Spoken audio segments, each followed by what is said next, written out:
Hi friends, welcome back to my channel. இன்னைக்கு நம்ம இந்த வீடியோல சப்பாத்தி பூரிக்குலாம் ஏத்த மாதிரி நல்ல ஒரு உருளைக்கிழங்கு பட்டாணி குருமா தான் பண்ண போறோம். இத பண்றதுக்காக 1 கப் அளவுக்கு பட்டாணி எடுத்து 8 மணி நேரம் நல்லா ஊற வச்சு எடுத்துர்க்கேன். இதை இப்போ நம்ம ஒரு குக்கர்ல சேர்த்துட்டு இது கூடவே 2 உருளைக்கிழங்கு எடுத்து நல்லா க்ளீன் பண்ணிட்டு கட் பண்ணி சேர்த்துக்கலாம். 1/4 டீஸ்பூன் அளவு மஞ்சள் தூள் சேர்த்துட்டு இது மூழ்குற அளவுக்கு தண்ணி சேர்த்து இத நம்ம நல்லா வேக வச்சு எடுத்துக்கலாம்.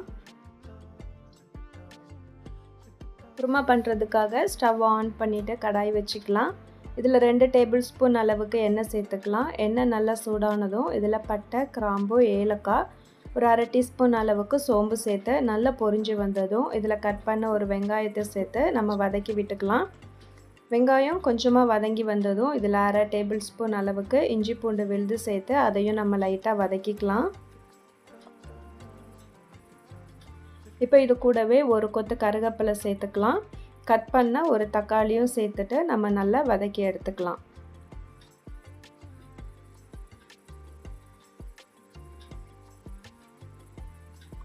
தக்காளி நல்லா வதங்கி வந்ததும் இதோட நம்ம தேவையான மசாலா எல்லாமே சேர்த்துக்கலாம். 1 டீஸ்பூன் அளவுக்கு மிளகாய் தூள் சேர்த்துக்கலாம். 1 டீஸ்பூன் தனியா தூள் சேர்த்துக்கலாம். 1/4 டீஸ்பூன் அளவு மஞ்சள் தூள் சேர்த்துக்கலாம். 1/2 டீஸ்பூன் அளவு கரம் மசாலா சேர்த்துட்டு இதை நம்ம நல்லா கலந்து விட்டுக்கலாம். இதோட நம்ம தேங்காயும் சோம்பும் அரைச்சி சேர்த்தும் பண்ணலாம். ஆனால் நான் இன்னைக்கு தேங்காய் எதுவுமே சேர்க்காம தான் பண்ணியிருக்கேன். இப்போ இதோட நம்ம வேக வச்சு எடுத்து வச்சுருந்த உருளைக்கிழங்கையும் பட்டாணியும் எடுத்து சேர்த்துட்டு இந்த குருமாக்கு தேவையான உப்பு சேர்த்துட்டு நம்ம நல்லா கலந்து விட்டுக்கலாம். குருமாக்கு தேவையான தண்ணி சேர்த்துக்கலாம். தண்ணி சேர்த்துட்டு இதை மறுபடியும் ஒரு வாட்டி நம்ம நல்லா கலந்து விட்டுக்கலாம்.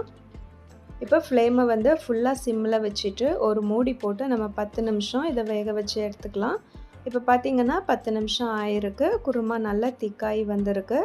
இப்போ நம்ம ஒரு கையளவுக்கு நல்லா நறுக்குன கொத்தமல்லி இலையை எடுத்து இது மேலே தூவிட்டு ஸ்டவ்வை ஆஃப் பண்ணிடலாம். அவ்வளோதான், நம்மளோட சூப்பரான உருளைக்கிழங்கு பட்டாணி குருமா வந்து இப்போ ரெடி ஆகிடுச்சு. சப்பாத்தி பூரியோடலாம் இது ரொம்பவே நல்லாயிருக்கும். நீங்களும் ட்ரை பண்ணி பாருங்கள். வீடியோ பிடிச்சிருந்துச்சுன்னா லைக் பண்ணிவிட்டு ஷேர் பண்ணுங்கள்.